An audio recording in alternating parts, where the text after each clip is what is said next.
Hi guys, welcome. Namaste, Sitaram. And right now it is 8:57 p.m. So good night. And welcome to the Shakti Diaries podcast.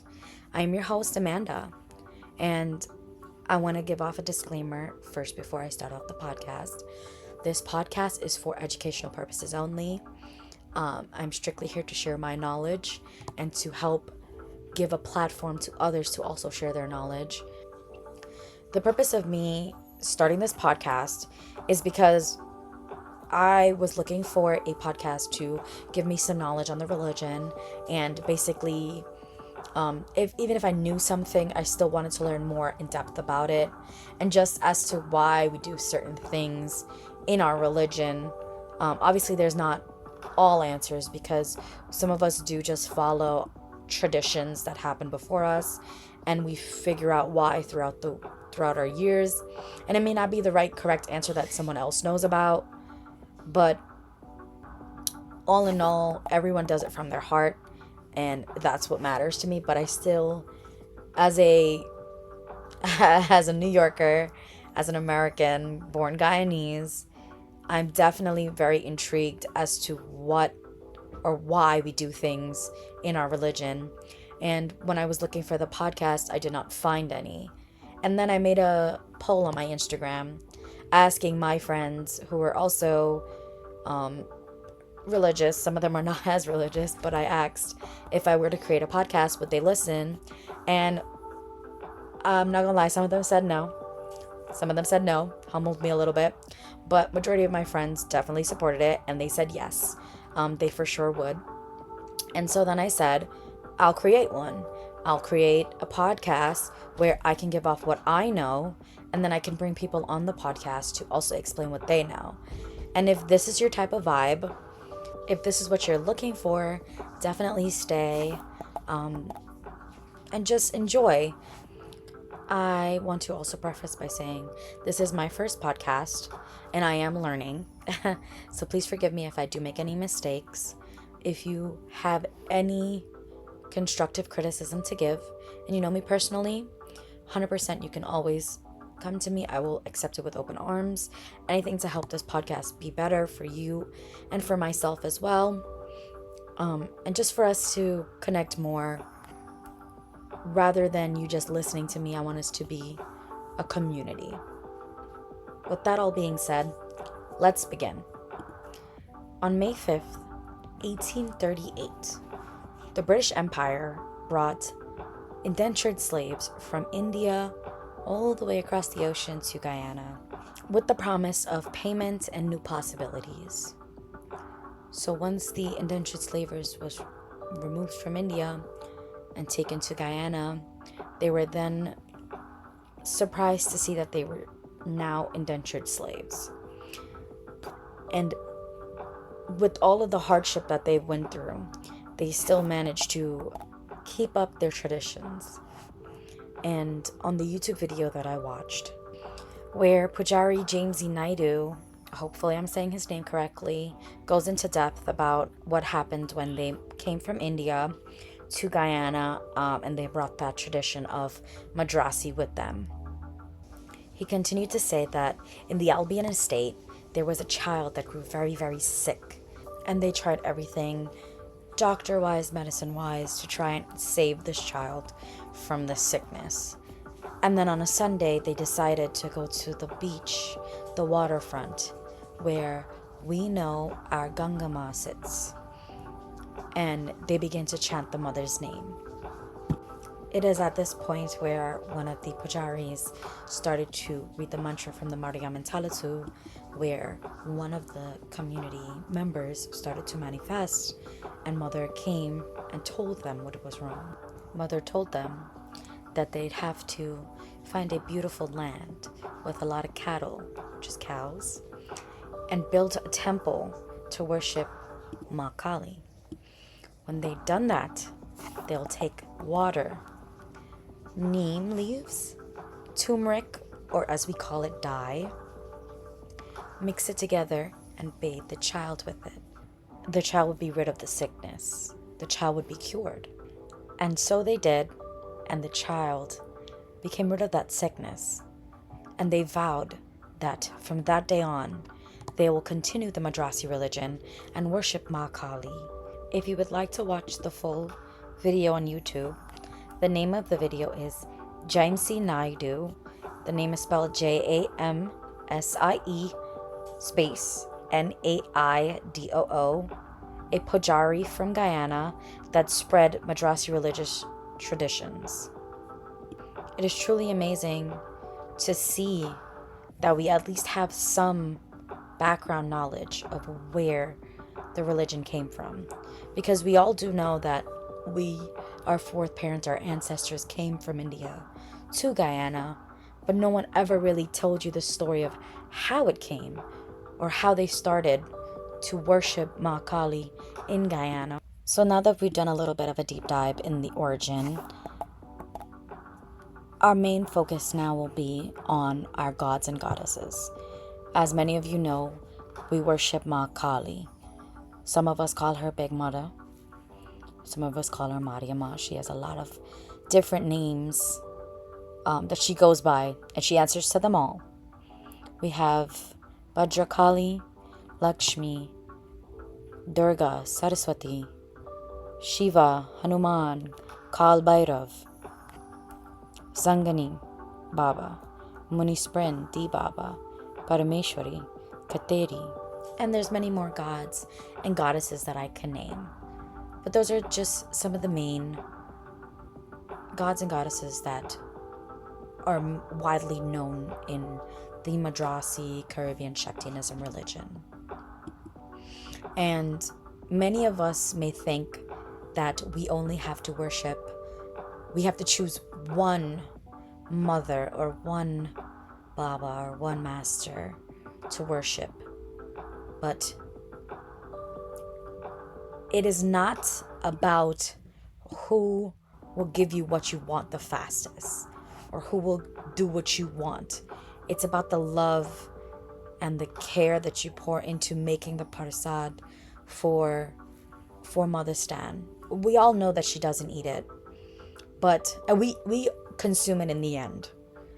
But it's about the love that you give and the love that you put in and the time that you put in making something to offer it to her or the master or the Baba or the Lord, whoever, or the Bhagwan, whoever you decide that you want to give your love and your support and your time to. Everybody has their one favorite, and nobody can tell me otherwise. It's like a mother, anybody asking a mother or a father who is their favorite child. They'll never say who is their favorite, but they do have a favorite. And they will keep it into themselves, the back of their mind, and they'll continue to say they love all of their children equally. And that is true, they do love all of their children equally. But there's that one kid that they always go to in their time of need, or go to when they want something or need help in some area. And similarly, we feel an attraction or a pull towards one of the masters or the mothers or the lords or the bhagwans.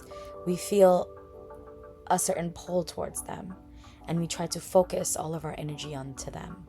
And they are the ones that help us throughout our life, guide, protect us. Although all mothers and babas, all gods and goddesses help us and protect us and guide us because we are their children, right? You may not be directly speaking to them, but they know what's in your heart and they know what you're asking for. And they will not give you what you want, but they will give you what you need. Whatever you want, if it's for you and it's what you need at that time in life, be sure 100% you will get it. Once you put that love and that care into any one of these gods and goddesses. Now, I wanted to get into more depth about where the religion came from in India. And so many of us know we're from Tamil Nadu. My great-grandfather or my great-great-grandfather was from Tamil Nadu. And he brought the Tamil religion over to Guyana himself. I don't have much knowledge on him, but I did do some research on the origin of the Madrasi religion. And In the article that I found, which is called Nama Tamil Naidu, a space dedicated everything related to Tamil Naidu, it basically gives us a sum of the Dravidian people and the Dravidian folk religion. Now, our Madrasi religion, Indo-Caribbean Shaktinism, comes from this Dravidian folk religion. The Dravidian folk religion is basically ancestral worships and animalistic concepts. As some of you may know, there is animal worship in our religion, or the Madrasi religion.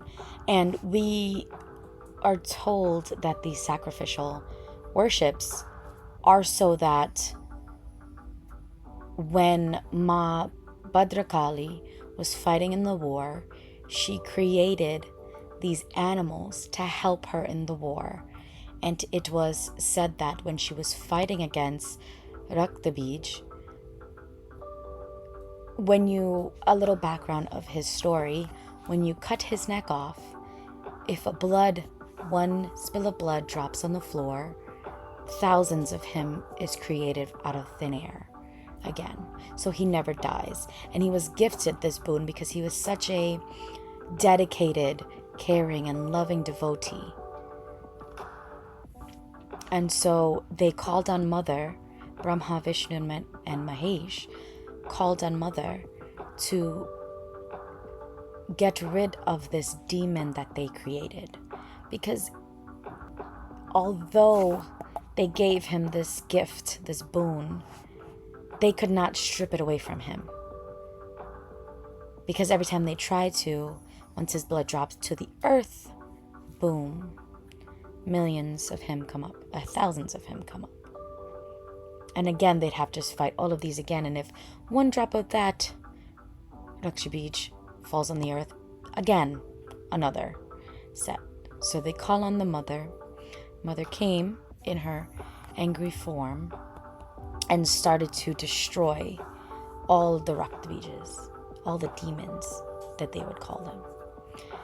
And she created these dogs, these animals, goats, and she basically gave those animals to drink the blood of Raktabij so it doesn't drop on the ground. That is one story that I've heard. The second story that I've heard is that they didn't drink the blood, but they helped destroy all of the demons and the warriors that were a part of the war, so that Ma can focus on killing the Raktabij. Well, the millions of Raktabijas that were there. And as a gift to Ma, they vowed that whenever someone chooses an animal to sacrifice to the Mother, it will be used as a warrior in the next wars to come. Because Ma's job is never finished. She's always fighting our battles, always fighting the demons that we have resided inside of us, always trying to break free her children, to give them the happiness that they deserve. Ma is the riddler of sickness, disease. She gives love, power, and cares for her children deeply. I want this religion to be seen as love and creation and devotion and a community, rather than the stigma it's had over the years.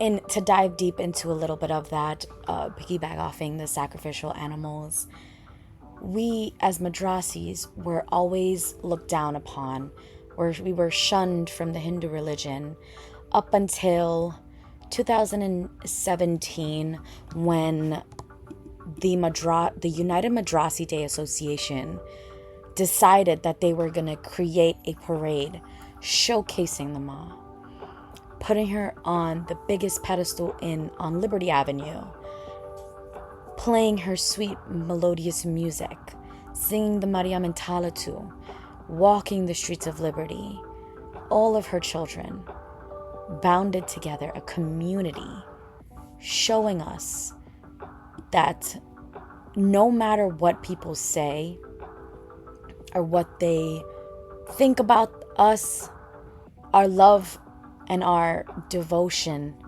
triumphs over all of that negativity.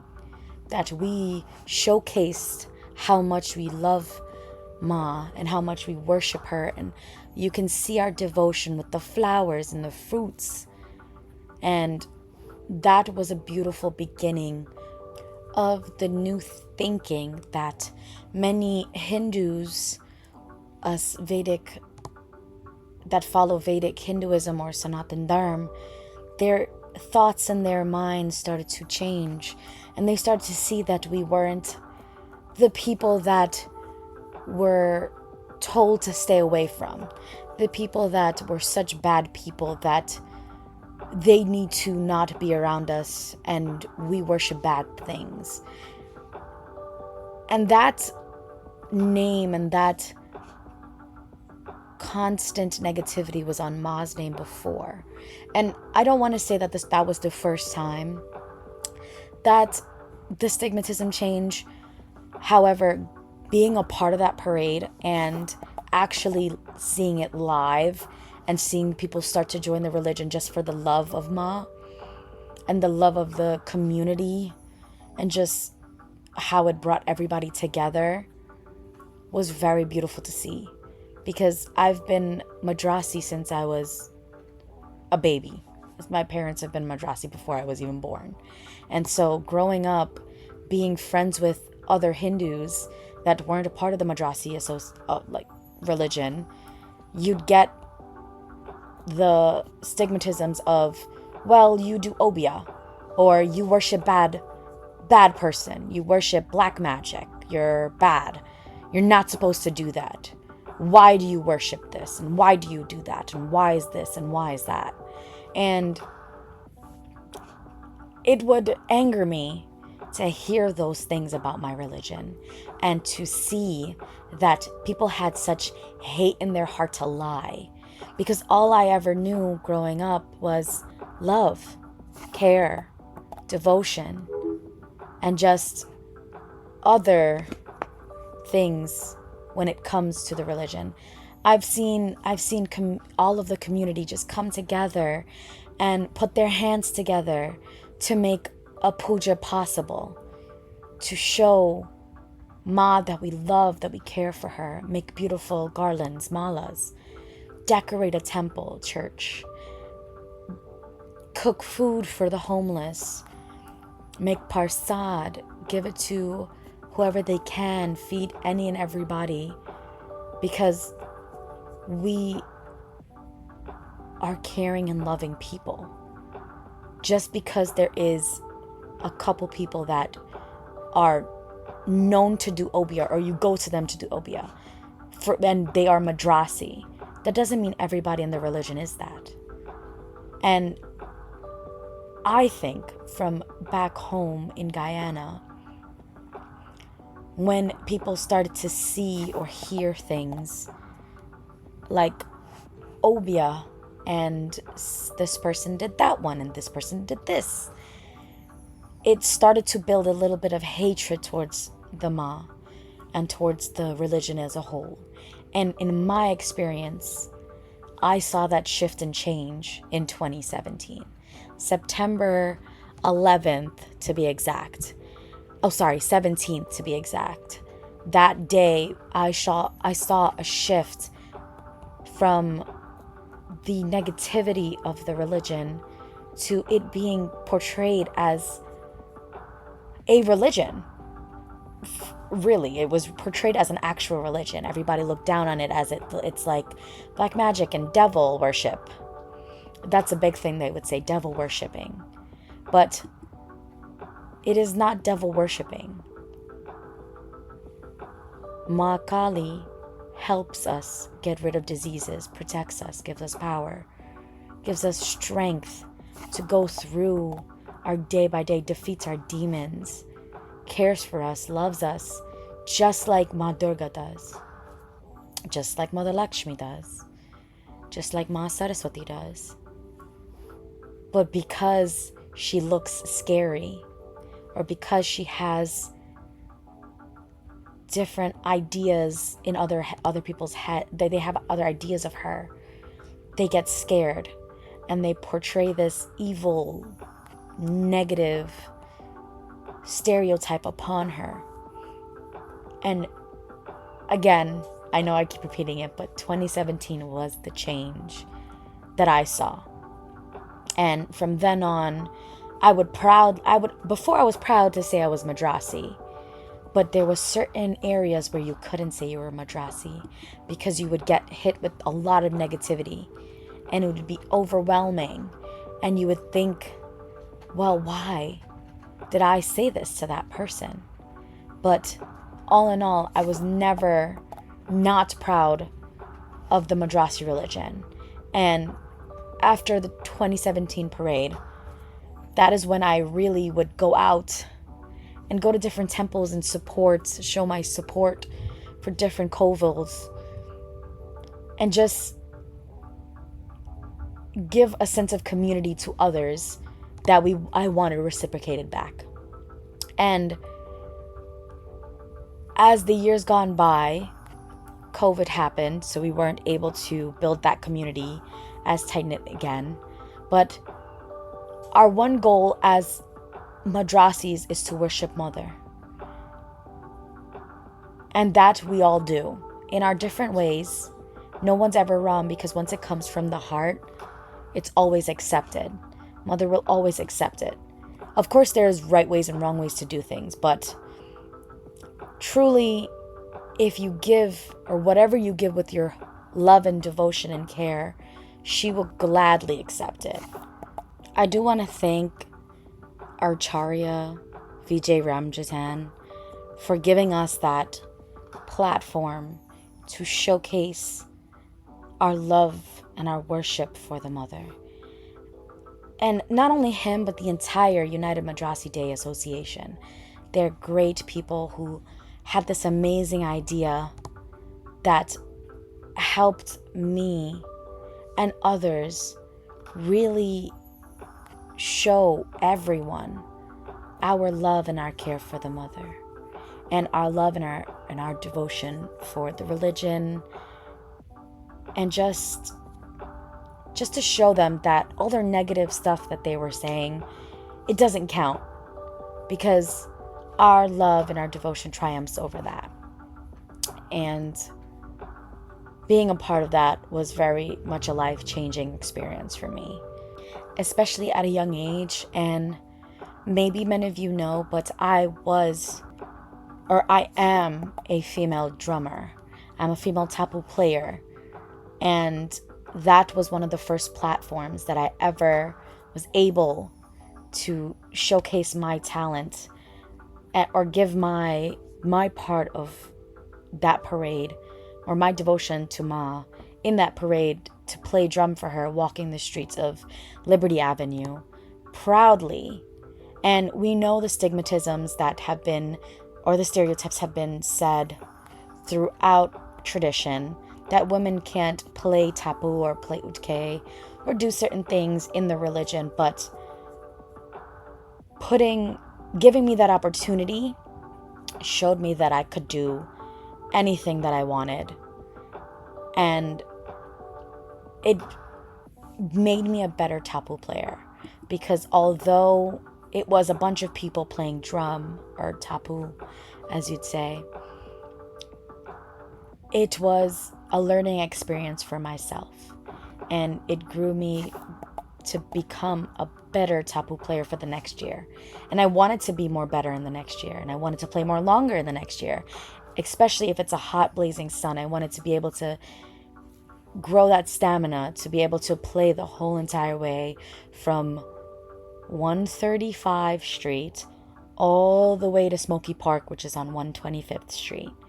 And that just makes you feel great, having that talent, I should say. Having that talent and then giving it to Mother, or giving it to the Babas or the Masters or the Lords or the Bhagwans. Showcasing that talent to them, giving it all your love and support and care and dedication to learning that instrument gives you a lot of blessings. Playing that fruitful, sweet, melodious music so that mother can dance and enjoy herself. It's truly an amazing feeling. And that is from my experience. And I really hope that all the Tapo players out there also feel the same way. Because that's what it's about. It's not just playing to play or playing because an obligation. It's about the love that you pour into it. The more love you pour into that drumming, the more sweet and the more melodious and the more happy you become, or the music becomes, and the singing goes along with it. Now that we're approaching the end of the podcast, I want to thank you all for staying this long, being here on this journey with me. I am starting off pretty slow, so again, forgive me if I do say anything wrong. If you feel something is different or you have a different view of something that I've said, please feel free to email me at shaktidiaries26@gmail.com. Again, you can email me at shaktidiaries26@gmail.com. If you know me personally, then you can definitely shoot me a text and let me know if you like the podcast, if you have constructive criticism, or if you want to be on the podcast. All are welcome and encouraged to come on the podcast and give your knowledge of the religion. I do ask that you respect the environment that we are in and come with good vibes. This is my first podcast, so please forgive me if I said anything incorrect.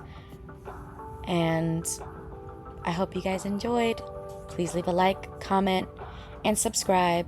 I'm going to try to keep up with the podcast as much as I can. It might take me a little longer because I'm still learning how to edit. But all in all, I really hope you guys enjoyed it.